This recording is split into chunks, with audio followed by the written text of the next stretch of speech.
Hello all of you. So ઘણા બધા વિદ્યાર્થીઓ જાણે છે મને, ને જે વિદ્યાર્થીઓ નથી જાણતા એને બેઝિક ઇન્ફોર્મેશન મારી પોતાની આપી દઉં. પછી આજનો વિડીયો લેક્ચર આપણે સ્ટાર્ટ કરીએ. રેવન્યુ તલાટીના જે મુખ્ય પરીક્ષા છે, જેમાં ઇંગ્લિશ, ગુજરાતી અને જીએસ એટલે કે જનરલ સ્ટડી, એ 3 પેપર પૂછવાના છે. તો એની વિશેની 10 થી 15 મિનિટની વાતચીત આપણે કરવાની છે.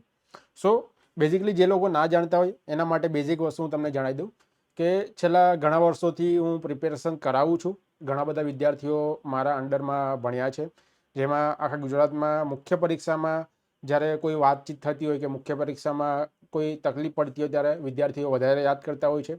આ ઉપરાંત ઘણી બધી જીપીએસસીની મેન્સ મેં આપી છે, જીપીએસસીનું ઇન્ટરવ્યૂ મેં એક વખત આપ્યું છે. આ ઉપરાંત યુપીએસસીની મેન્સ મેં આપી છે અને છેલ્લા ઘણા વર્ષોથી ભણાવું છું. યસ, પોલિટી, એથિક્સ, પબેડ એ બધા સબ્જેક્ટ પણ ભણાવું છું. સાથે સાથે જે લેંગ્વેજ હોય છે મેન્સમાં અને મેન્સની કોઈ પણ જે સબ્જેક્ટ હોય છે એ બધા સબ્જેક્ટ પણ હું ભણાવું છું. આની સાથે ઇન્ટરનેશનલ રિલેશનશિપ ને પર્યાવરણ ને બધા સબ્જેક્ટ પણ ભણાવ્યા છે, ઇકોનોમી પણ ભણાવ્યું છે. ઠીક છે વસ્તુ. સો રેવન્યુ તલાટીની મુખ્ય પરીક્ષાની વાતો આવે ત્યારે જ્યારે પણ સિલેબસ આવ્યો હતો ત્યારે મોટાભાગના વિદ્યાર્થીઓ ડરી ગયા હતા, ને એ ડર પણ વ્યાજબી હતો. કારણ કે આજ સુધી કદાચ કોઈ વિદ્યાર્થીએ લખ્યું ના હોય ને અચાનક જ્યારે લખવાની વસ્તુ આવે ત્યારે મનમાં વિચારો નથી આવતા, પેન નથી ઉપડતી. એ બધી વસ્તુ સ્વાભાવિક હોય છે દરેક સ્ટુડન્ટ માટે. ને એ જ વસ્તુ પીએસઆઈમાં જ્યારે આવ્યું હતું ત્યારે પીએસઆઈના સ્ટુડન્ટ પણ ડરી ગયા હતા. પીએસઆઈના સ્ટુડન્ટ લોકોને પણ એવું હતું કે ભાઈ મારે લખાશે નહીં. અને ઘણા બધા લોકો જે પીએસઆઈમાં પ્રિપેરેશન કરતા હતા એ કોન્સ્ટેબલમાં શિફ્ટ પણ થઈ ગયા હશે. આમાંથી ઘણા બધા વિદ્યાર્થીઓ એમાં આવી જતા હશે. સો રેવન્યુ તલાટીમાં જે મેન્સની વાત કરવાની છે એમાં આજે કયા કયા મુદ્દાને આપણે અંદર એડ કરીશું. તો ફર્સ્ટ છે કે આજના લેક્ચરમાં કયા કયા પોઈન્ટ આવશે. તો ફર્સ્ટ મેન્સના સિલેબસને જોશું. આખા સિલેબસને જોશું કે જે પેપર છે જેની અંદર તમારા 3 પેપર પૂછવાના છે, ઇંગ્લિશ, ગુજરાતી અને જીએસ. તો એની અંદર કઈ કઈ બાબતોનો સમાવેશ થાય છે એક ખાલી બર્ડ વ્યૂ લેશું. ત્યારબાદ છે શરૂઆત કરનાર વિદ્યાર્થીઓ માટે કે સ્ટાર્ટિંગ જે કરે છે કે ફર્સ્ટ ટાઈમ જેણે હજી સુધી કોઈ દિવસ લખ્યું નથી આ વિદ્યાર્થીએ શું કરવું જોઈએ અને કઈ રીતે આખી પ્રોસેસમાં પોતાની જાતને ઢાળવી જોઈએ. થર્ડ પોઈન્ટ છે પ્રિલિમ્સ પહેલાં મેન્સની તૈયારી કરવી જરૂરી છે કે નહીં, અને ઇનકેસ જરૂરી છે તો કઈ રીતે કરવી જોઈએ. ફોર્થ પોઈન્ટ ભાષાકીય પેપરનું મહત્વ. કારણ કે 350 માર્ક્સમાંથી 200 માર્ક્સ તમારી ભાષાના છે, ઇંગ્લિશના 100 માર્ક્સ અને ગુજરાતીના 100 માર્ક્સ. તે ભાષાકીય પેપરનું મહત્વ કેટલું છે અને કઈ રીતે એને કરવું જોઈએ, અને મેન્સ માટે શું વાંચવું જોઈએ. તમે એમ કહો કે ભાઈ હમણાંથી સ્ટાર્ટ કરો કે ના કરો, પણ મેન્સ માટે મારે શું વાંચવું જોઈએ એની માટે કોઈ સ્પેસિફિક બુક તો છે નહીં અવેલેબલ. અને બુક હોય તો બુકમાંથી પૂછાવાની એવી સંભાવના પણ એવી કોઈ દેખાતી નથી. તો શું વાંચવું જોઈએ અને કેટલું વાંચવું જોઈએ, કઈ રીતે વાંચવું જોઈએ, તો આ બધા પોઈન્ટ વન બાય વન આપણે ડિસ્કસ કરીશું. સો ફર્સ્ટ ઓફ ઓલ આપણે મેન્સનો સિલેબસને આપણે ડીકોડ કરીએ. રેવન્યુ તલાટીની નોટિફિકેશન જે આવી હતી એની અંદર મેન્સના સિલેબસમાં ટોટલ તમને 3 પેપર પૂછવાનું કીધું છે. યસ, અહીંયા ગુજરાતી લેંગ્વેજ તમને પૂછાશે 100 માર્ક્સની, ઇંગ્લિશ લેંગ્વેજ પૂછાશે 100 માર્ક્સનું અને જનરલ સ્ટડી પૂછાશે 150 માર્ક્સનું, 150 માર્ક્સનું. હવે સીસીયુની જે ગ્રુપ એની એક્ઝામ હતી, સીસી ગ્રુપ એની એક્ઝામ, એની અંદર ગુજરાતી અને ઇંગ્લિશ હતું ને જીએસ પણ 150 માર્ક્સનું હતું. પણ જીએસનો જે અંદરનો પોર્શન છે એ આખો ચેન્જ હતો. જીએસના અંદરના પોર્શનમાં કીધું હતું કે 3 માર્ક્સના અમે 50 સવાલ પૂછીશું, જ્યારે અહીંયા 1 માર્ક્સના, 2 માર્ક્સના, 3 માર્ક્સના, 5 માર્ક્સના એવી રીતે બધા પ્રકારના પ્રશ્નો તમને પૂછવાના છે. તો આ રીતે ચેન્જ છે. આ ઉપરાંત જ્યારે આપણે ગુજરાતી અને ઇંગ્લિશ લેંગ્વેજમાં ડિટેલમાં આપણે કદાચ જોવા જઈએ તો આ 10 ટોપિક જે છે, 10 ટોપિક તમારા જે સીસી ગ્રુપ એમાં છે એ પણ આવશે. એટલે એ જ બેઠે બેઠા ઓલમોસ્ટ ટોપિક છે. આ ઉપરાંત એસટીઆઈ અને ડીવાયએસમાં પણ આમાં મોટાભાગના ટોપિકો આમાં આવી જતા હોય છે. એમાં જે ચિત્રલેખન ને જે જીપીએસસી બધી વસ્તુ પૂછાતું હતું એ બધી વસ્તુ નથી આવતી. એકાદ ટોપિક, 2 ટોપિક પ્લસ માઇનસ છે, બાકી મોસ્ટ ઓફ બધી વસ્તુ સેમ જ છે. તો તમે અહીંયા ગુજરાતી કરો છો ને અહીંયા ઇંગ્લિશ કરો છો, સેમ વસ્તુ તમારી એસટીઆઈ, ડીવાયએસઓ, સીસી ગ્રુપ એ, આ ઉપરાંત પીએસઆઈની કદાચ મેન્સ આવે છે, પીએસઆઈની ભવિષ્યમાં કોઈ ભરતી આવે એમાં તમે મેન્સ લખો છો તેમાં પણ કામ લાગશે. સો દર વખતે વિદ્યાર્થીને હું કહું છું, દરેક સ્ટુડન્ટને કે ભાઈ કોઈ પણ એક સબ્જેક્ટ કરો છો અથવા કોઈ પણ એક વસ્તુ તમે કરો છો તો એટલી ડિટેલમાં કરી લો કે ભવિષ્યમાં એ એક્ઝામમાં એ વસ્તુ આવે છે તો મારે ફરીથી એને કરવાની જરૂર નહીં પડે, જસ્ટ મારે ખાલી એડ ઓન કરવાની જરૂર પડશે. તો એ જ વસ્તુ હું તમને કહેવા માંગુ છું કે આ વસ્તુને તમે એટલી ડિટેલમાં કરી લો કે ભવિષ્યમાં કોઈ બીજી એક્ઝામ આવે છે કે આમાં તમારે નથી થતું, કદાચ પ્લસ માઇનસ થાય, નથી થતું, તો તમને એ એક્ઝામમાં પણ બહુ સારી રીતે કામ લાગી શકે. તો એના માટે ગુજરાતી લેંગ્વેજ અને ઇંગ્લિશ લેંગ્વેજ તમારે ડિટેલમાં કરવાની છે. આ બધા પોઈન્ટ ઓલમોસ્ટ સેમ જ છે. અહીંયા એક વસ્તુ કીધી છે કે આ પ્રશ્નોમાં આંતરિક વિકલ્પો રહેશે નહીં. જીપીએસસીમાં વિકલ્પ માટે અલગથી ઓએમઆર સીટ આપવાના છે મેન્સ માટે, એવું તમને ખબર હશે કદાચ કે હવે ગુજરાતી અને ઇંગ્લિશમાં બંનેમાં ઓપ્શન પૂછવાનું છે ને ઓએમઆર સીટ આપવાની છે. એસટીઆઈમાં પણ હમણાં નોટિફિકેશન કદાચ આવી છે તો એનામાં પણ છે. પણ અહીંયા વિકલ્પો નહીં હોય. તો વિકલ્પો નહીં હોય એને લીધે શું થઈ જશે, ગુજરાતી વ્યાકરણ જે 20 માર્ક્સનું છે 100 માર્ક્સમાંથી, એ તમારું હાર્ડ લેવલ ઉપર જતું રહેશે. હવે આમાં કદાચ મારે કરવું હોય તો હું શું કરી શકું? સમાસ મારે કરવાના, છંદ મારે કરવાના, અલંકાર કરવાના, પછી સંધિ કરવાની અને વાક્યના પ્રકાર કરવાના. આ 5 વસ્તુ તમારે ખોટી ના પડવી જોઈએ. એટલે કે તમારા અહીંયાથી 10 માર્ક્સ તમારા ન જવા જોઈએ. બાકી 10 માર્ક્સ છે એ નસીબ ઉપર હશે કે તમે કર્યું હશે, એમાંથી આવશે કે નહીં આવશે એના ઉપર છે. કારણ કે કહેવત તમે કદાચ 5000 કહેવત કરીને જાઓ અને 5001મી કહેવત પૂછાય તો તમને નહીં આવડે. પણ આ સંધિ છે, વાક્યના પ્રકાર છે, છંદ છે, સમાસ, અલંકાર, આ બધી વસ્તુ કેવી છે કે એ તમને એક બેઝિક રૂલ તમને આવડતા હોય તો તમને બધી વસ્તુ આવડશે. નેક્સ્ટ છે ઇંગ્લિશનું પેપર. તો ઇંગ્લિશમાં essay, letter writing, report, writing on visual information. જો અહીંયા વિઝ્યુઅલ ઇન્ફોર્મેશન છે, પણ અહીંયા ગુજરાતીમાં એવું ચિત્ર માટેની કઈ વસ્તુ આપી નથી. બરાબર. ચર્ચાપત્ર, પત્ર લેખન, નિવેદન, ગદ્ય સમીક્ષા, સંક્ષેપીકરણ, અહેવાલ લેખન, ભાષાંતર, વ્યાખ્યાન અને વિચાર વિસ્તારના નિબંધ. અહીંયા કોઈ ચિત્ર લેખનનું કીધું નથી કે ચિત્ર આપ્યું અને એના ઉપરથી આપણે લખવાનું હોય. નેક્સ્ટ છે formal speech, precis writing, reading comprehension, English grammar અને ટ્રાન્સલેશન. આમાં સૌથી વધારે માર્ક્સ એમાં આવે તો 1 માર્ક્સ આવશે રીડિંગ કોમ્પ્રેન્શનમાં. ઇંગ્લિશ ગ્રામરમાં સારા એવા માર્ક્સ તમે ખેંચી શકો છો. ત્યારબાદ પ્રેસી રાઇટિંગમાં સારા એવા માર્ક્સ આપે છે. નોર્મલી જીપીએસસી, એસટીઆઈ, ડીવાયએસઓના જે પાછળના વર્ષોના પેપર ચેક કરાવીને આવે ને એનું એનાલિસિસ કરીએ તો એના ઉપરથી આઈડિયા કે reading comprehension, precis writing, English grammar, એમાં સીધે બેઠા માર્ક્સ તમે ખેંચી શકો ને એટલું બધું હાર્ડ નથી હોતું. તમે આરામથી માર્ક્સ મેળવી શકો છો. તો આ બધા પોર્શન ઉપર તમારે વધારે કોન્સન્ટ્રેટ કરવાનું છે. થર્ડ વસ્તુ છે જીએસ. તો જીએસમાં મોસ્ટ પ્રોબેબલી જે જીપીએસસીનો સિલેબસ અથવા તો તમે કહી શકો કે એસટીઆઈ ડીવાયએસનો સિલેબસ છે એ જ કોપી પેસ્ટ છે. કારણ કે એથિક્સ સબ્જેક્ટ છે, પબેડ એટલે કે પબ્લિક એડમિનિસ્ટ્રેશન, જાહેર વહીવટ અને બંધારણ એ સબ્જેક્ટ છે. તો આ ત્રણના માર્ક્સ તમે જોશો 20, 20 અને 10 એટલે 50 માર્ક્સ. એટલે ટોટલ 150માંથી 50 માર્ક્સનો પોર્શન આ ખાલી થયો. એટલે 1/3 ભાગ તમારો આ એક પેપર એટલે GS2 પેપર જે આવે છે, જે જૂના જીપીએસસીના ભાગરૂપે આવતું હતું GS2 પેપર, એ આખું તમારું 1/3 ભાગ છે એટલે 50 માર્ક્સનું છે. બાકી તમે જોશો ગુજરાત અને ભારતનો ઇતિહાસ એટલે આખું આવી જશે. સાંસ્કૃતિક વારસો ગુજરાતને પ્રાધાન્ય લખ્યું છે, પણ છતાં પણ આપણે ભારતનું કરવું પડે કારણ કે એકાદ સવાલ કદાચ પૂછાય જાય તો આપણને આવડવું જોઈએ. ગુજરાત અને દેશનું ભૂગોળ. અહીંયા સારું છે કે વર્લ્ડ જીઓગ્રાફી નથી. તો આ 3 પોર્શન આપણે કરીએ તો આ એક પેપર જીએસનું બને છે. તો 15, 15 અને 15 એટલે ઓલમોસ્ટ 45 માર્ક્સનો આ પોર્શન બને. વિજ્ઞાન ટેકનોલોજી, કરંટ અફેર અને ઇકોનોમી, આ 3 પોર્શન આપણે જોશો તો 30, 10 ને 15 એટલે આ 55 માર્ક્સનો પોર્શન આ બને. તો આ રીતનું તમે મોસ્ટ પ્રોબેબલી એસટીઆઈ ડીવાયએસમાં જે જીએસના પેપરનો સિલેબસ છે સેમ છે, પણ જસ્ટ તમને મેન્શન કરીને આપ્યું છે, ડિટેલમાં નથી આપ્યું. હવે અહીંયા થોડોક ચેન્જ થઈ જાય છે કે 1 માર્ક્સના 10 પ્રશ્નો આવશે, 2 માર્ક્સના 10 પ્રશ્નો આવશે, 3 માર્ક્સના 30 પ્રશ્નો અને 5 માર્ક્સના 6 પ્રશ્નો. આ રીતનું આવશે ને 150 માર્ક્સ થશે. આમાં ડિટેલમાં કંઈ મારે તમને કંઈ કહેવાની જરૂર નથી, પણ યસ ભવિષ્યમાં હું તમને કહીશ કે જીએસ પણ તમારે કરવું હોય તો કઈ રીતે કરવાનું. હવે જીએસમાં પણ કારણ કે સીસી ગ્રુપ એમાં આપણે જોયું કે 40 માર્ક્સ લેવા ફરજિયાત છે, અહીંયા પણ ફરજિયાત છે. તો સીસી ગ્રુપ એમાં ઘણા બધા વિદ્યાર્થીઓ એવા છે કે જે જીએસમાં 2 માર્ક્સ માટે, 4 માર્ક્સ માટે ફેલ થયા છે. તો એ બધી વસ્તુ ના થાય તો જીએસમાં પણ આપણે ભાર મૂકીને વાંચવાનું છે. જીએસમાં કદાચ તમે રાઇટિંગ પ્રેક્ટિસ નહીં કરશો તો ચાલશે, કારણ કે 10 માર્ક્સના ક્વેશ્ચન નથી. 10 માર્ક્સના ક્વેશ્ચન હોય તો તમારે રાઇટિંગ પ્રેક્ટિસ કરવી પડે, કારણ કે તમારે 2 પેજના ક્વેશ્ચન લખવાના આવી શકે. આમાં શું હશે, મેક્સિમમ 5 માર્ક્સના ક્વેશ્ચન છે એટલે તમારે મેક્સિમમ 1 પેજનો એક ક્વેશ્ચન લખવાનો આવશે. 3 માર્ક્સનો હશે તો 1 પેજ ઉપર કદાચ 3 સવાલ અથવા 2 સવાલ આવશે, અને 2 માર્ક્સનો હશે તો એક પેજ ઉપર તમારે 4 કે 5 સવાલ આવી શકે ને. 1 માર્ક્સનો હશે તો એ પ્રમાણે તમને 7 થી 8 સવાલ તમે કાં તો 4 થી 5 સવાલ તમારે 1 પેજ ઉપર આવી શકે, એ રીતનું આપ્યું હશે. એટલે વધારે લખવાનું નહીં હશે, નંબર ઓફ ક્વેશ્ચન વધારે લખવાના છે, એક ક્વેશ્ચનમાં વધારે નથી લખવાનું. That is good for you, તમારા માટે બહુ સારું છે, કારણ કે એના માટે એનાલિટિકલ માઇન્ડ વધારે નહીં જશે. ફેક્ચ્યુઅલ બધી વસ્તુ જે તમે કરતા આવ્યા છો, જે તમારા બધા જ્ઞાન છે, એ જ વસ્તુ તમારે લખવાની થશે. વધારે એટલી બધી ડિટેલમાં તમારે જવાની જરૂર પડશે ને. જીએસ માટે સ્પેસિફિકલી કહું છું. જ્યારે ભાષાકીયની વાત થશે ત્યારે આપણે કરીશું. નેક્સ્ટ વસ્તુ છે કે શરૂઆત કરનાર વિદ્યાર્થી માટે. હવે કેટલાક વિદ્યાર્થી એવા છે કે જે વિદ્યાર્થી આજ સુધી કોઈ દિવસ લખ્યું જ નથી, તો એ લોકોને 2-3 પ્રોબ્લેમ મેન હોય છે. એક છે કે વિચાર નથી આવતા, એક છે કે પેન નથી ઉપડતી, અને બીજી વસ્તુ કે મારે પ્રેક્ટિસ કરવી છે પણ પ્રેક્ટિસ કેવી રીતે કરવી જોઈએ એ મને નથી ખબર. પ્લસ પ્રેક્ટિસ કરવા માટે મને કંટાળો આવે છે.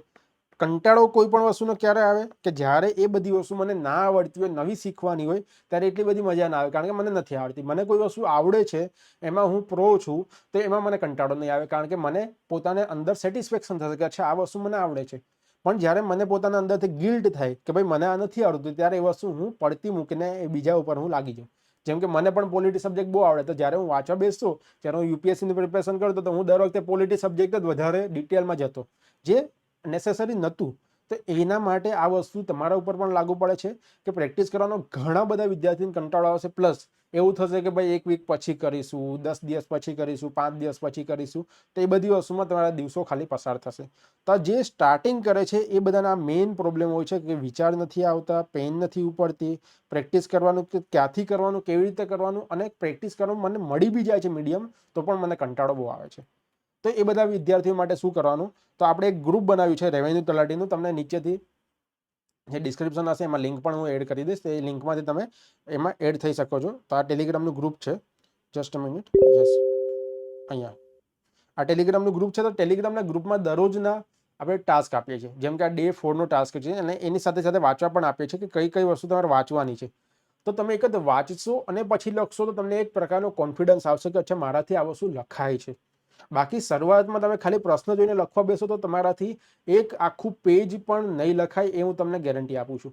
જે બિગનર છે એના માટે આ રીતે દરેક સ્ટુડન્ટ અહીંયા મોકલે છે, જેમ કે અહીંયા બધાએ મોકલ્યું છે. જો પછી આ 5 નંબરનો ટાસ્ક છે, પછી અહીંયા હું એમને ઓડિયો થકી, આ ઓડિયો મારા છે, ઓડિયો થકી હું એમને કહું છું કે આમાં કઈ કઈ વસ્તુનો સુધારો કરવો જોઈએ, કઈ કઈ વસ્તુ તમારી બાકી છે. બધી વસ્તુ અહીંયા બધા વિદ્યાર્થીઓ લખીને મોકલે છે. 1596 લોકો છે, એટલે ટોટલ 1600 જણા જેવા થઈ ગયા છે.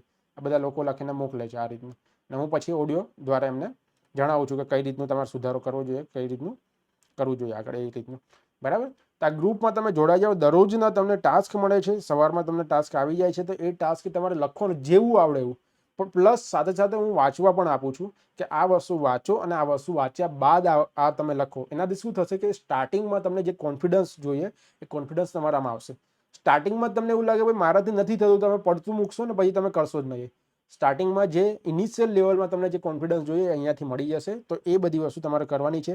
પછી સ્ટેપ બાય સ્ટેપ આ ગ્રુપમાં હું તમને ગાઈડ કરીશ કે કઈ રીતે તમારે સ્ટેપ બાય સ્ટેપ આગળ જવાનું છે. સૌથી પહેલાં વિચાર કરવાના નથી, પહેલાં ખાલી લખાય એટલું લખો ખાલી. પછી તમારે વિચાર કરવાના છે, પછી તમારે વાક્યની રચના સુધારવાની છે, પછી તમારે પ્રેઝન્ટેશન સુધારવાનું છે. ઘણા બધા સ્ટેપ્સ છે પછી, પણ સ્ટાર્ટિંગ ખાલી લખવાનું કરો. નેક્સ્ટ સ્ટેપ છે કે પ્રિલિમ પહેલાં મેન્સની તૈયારી કરવી જોઈએ કે ના કરવી જોઈએ.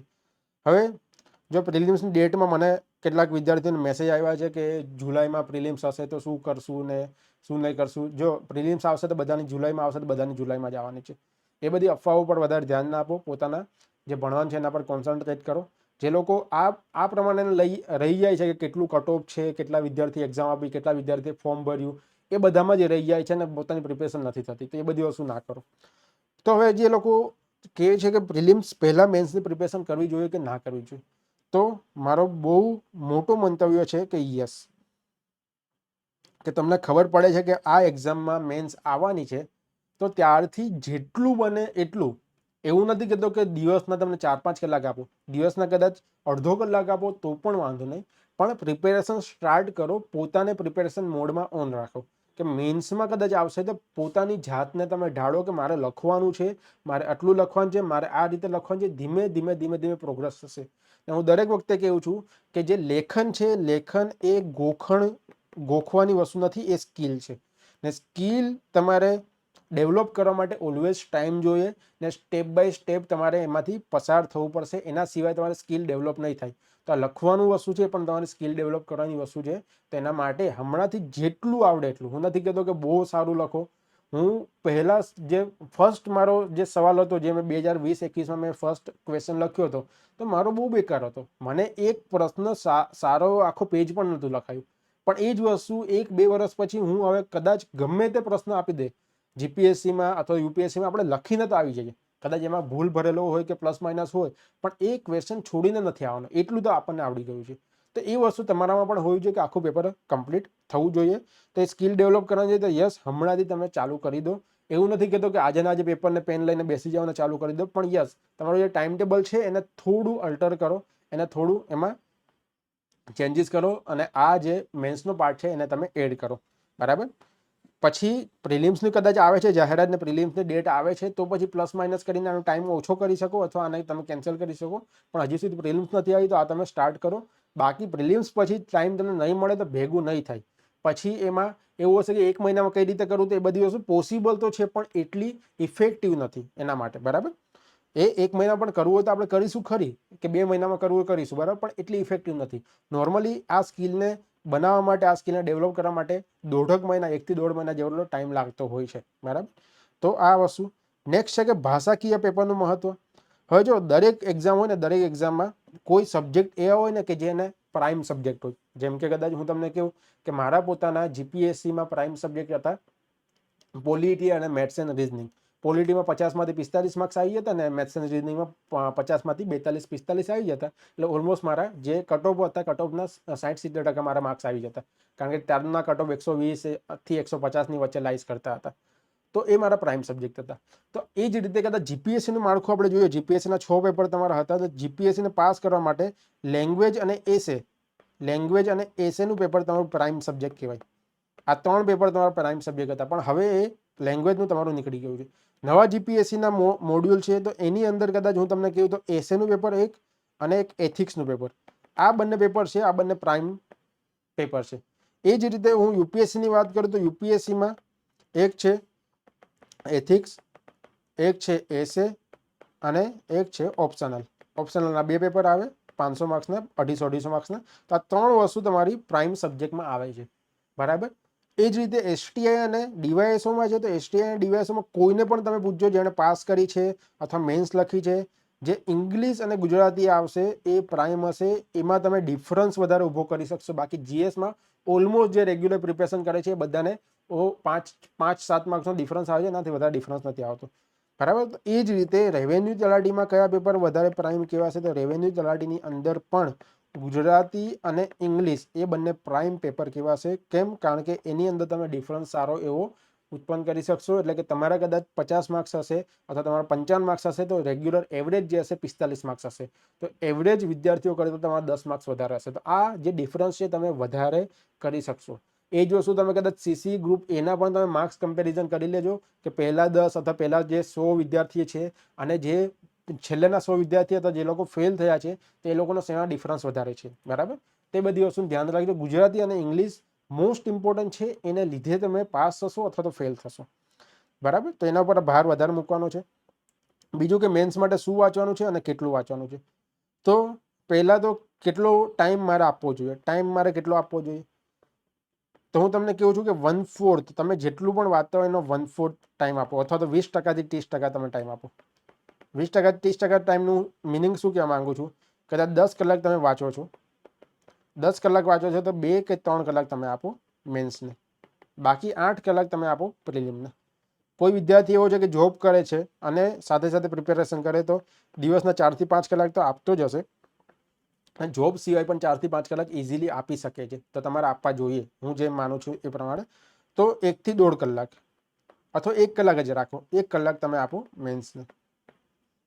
આનાથી શું થશે, એક સેલ્ફ ડેવલપમેન્ટ થશે, એક સેલ્ફ કોન્ફિડન્સ આવશે, અને પ્રિલિમમાં પણ આ બધી વસ્તુ વાંચીને ક્યાંક ને ક્યાંક કામ લાગશે, બરાબર. તો આ બધી વસ્તુ તમે કરો. 10 કલાક વાંચો છો તો 2-3 કલાક, 5 કલાક વાંચો છો તો 1 થી 2 કલાક. કદાચ એવું છે કે મારે જોબ વધારે છે ને ટાઈમ નથી અપાતો, તો વીકેન્ડમાં ટોટલ મળીને 4 કલાક આપી દો. ખાલી મેન્સની વાત કરું છું. ના સિવાય વીકેન્ડમાં તમે 10-10 કલાક આપો, તો એમાં ટોટલ મળીને 2 દિવસના, શનિ રવિ અથવા તો જ્યારે પણ તમારો વીકેન્ડ પડે છે, તો 3 થી 4 કલાક તમે આપી દો, અથવા 2 કલાક આપો. પણ અઠવાડિયામાં ઓછામાં ઓછા, જે લોકો જોબ કરે છે, જે લોકોને સાવ ટાઈમ નથી મળતો, અઠવાડિયામાં ઓછામાં ઓછા 2 થી 3 કલાક ટાઈમ આપો. કેમ? કારણ કે લખવાની હેબિટ પ્લસ તમારા સતત લખવાની હેબિટ છે એ ઇનિશિયલ સ્ટેજ ઉપર ખૂબ આવશ્યક છે. તમે લખવાની હેબિટ પાડ્યા વગર, એનાથી હેબિચ્યુઅલ થયા વગર તમે જશો તો તમારાથી નહીં લખાય 3 કલાક સુધી સતત, બરાબર. ને એ જ પેપર પાછા 1 by 1 ડેમાં હશે, આજે કાલે ને પરમ દિવસે એ રીતે પેપર હશે, તો તમારા હાર્ટ અને તમારી જે હથેળીઓ છે એ બહુ દુખવા લાગે છે, ને પછી લાસ્ટના પેપરમાં નથી લખી શકાતું. મારો ખુદનો અનુભવ છે, ને જે લોકો પરીક્ષા આપી ચૂક્યા છે એમને પણ પૂછી લેજો, એમનો પણ અનુભવ હશે જ, બરાબર. અને શું વાંચવું જોઈએ, તો 2 થી 3 વસ્તુ વાંચવી જોઈએ. એક છે પાક્ષિક. પાક્ષિકથી તમારે શું થશે, લેંગ્વેજ તમારી ડેવલપ થશે. લેંગ્વેજ તમારી સારી એવી ડેવલપ થશે. તમે વાક્ય કેવા લખો છો એ તમને આઈડિયા આવશે. ન્યૂઝપેપર આર્ટિકલ, કોઈ પણ ગ્રુપમાં ન્યૂઝપેપરના આર્ટિકલ આવતા હોય એ તમે વાંચી શકો છો. આ ઓપ્શનલ છે, ના વાંચો તો વાંધો નહીં, કારણ કે ન્યૂઝપેપરમાંથી કોઈ સવાલ બેઠો બનતો નથી, ઓછા બને છે, જ્યારે પાક્ષિકમાંથી બેઠા બેઠા સવાલો બને છે. અને થર્ડ વસ્તુ કે જે ટોપર્સની કોપી છે એ ટોપર્સની કોપી વાંચવાની, ટોપર્સની કોપી વાંચવાની નહીં, એની સાથે સાથે એનાલિસિસ કરવાની. આનાથી શું ખબર પડશે કે એ લોકો કઈ રીતે લખે છે ને કેટલા માર્ક્સ મળે છે, કઈ જગ્યાએ માર્ક્સ કપાય છે. બરાબર. આ બધી વસ્તુ ન્યૂઝપેપર, પાક્ષિક, ટોપર્સની કોપી, એ બધી વસ્તુ મેં તમને જે ગ્રુપમાં બતાડ્યું એ બધા ગ્રુપમાં આવતું રહેશે. જેમ મેં તમને હમણાં બતાડ્યું ને, પાક્ષિકનો એક ફોટો હતો, ક્યાં ગયો? યસ, આ મોક ડ્રીલનો પાક્ષિકનો ફોટો છે અને પછી એના બેઝ ઉપર એક સવાલ આપ્યો છે. આ તમે સવાલ જોશો તો, આપ ગુજરાત સરકારના ગૃહ વિભાગના સચિવ છો. ભારતના આંતરિક સુરક્ષાના પગલાં રૂપે આગામી ચોક્કસ દિવસે દુશ્મની હુમલાથી બચવાની બાબતોને જાણ કરવા મોક ડ્રીલનું આયોજન થનાર છે. આપ દ્વારા આની જાણકારી આપતું જાહેર નિવેદન તૈયાર કરો. દરરોજ એક જ પ્રશ્ન આપું છું, એક પ્રશ્ન લખશો, તમારું 1 મહિનાની અંદર તમે લખતા થઈ જશો. બહુ વ્યવસ્થિત રીતે તમને આવી જશે કોન્ફિડન્સ પોતાનામાં. બરાબર ને. એક જર્નલ પણ આપી છે. આ જર્નલ તમને બ્લેન્ક આપી છે, તમે પોતે પ્રિન્ટ કરાવી શકો ને પ્રિન્ટ કરાવીને પછી અંદર લખી શકો. આખી જર્નલ છે. બરાબર. પ્લસ આ ગ્રુપમાં જોડાવાનો ફાયદો એ પણ છે કે જે બીજા વિદ્યાર્થીઓ લખે છે, જેમ કે અહીંયા હાર્દિકભાઈ લખીને મોકલ્યું છે, સ્નેહાબેને લખીને મોકલ્યું છે, તો આ બધાના પેપર તમે જોશો તો એ લોકો કઈ રીતે લખે છે ને એમાં તમારે કઈ રીતે ઇમ્પ્રુવમેન્ટ કરવાનું છે એ તમને પોતાના આઈડિયા આવશે. બરાબર. તો આજના લેક્ચરમાં આટલી બાબતો કરવાની હતી.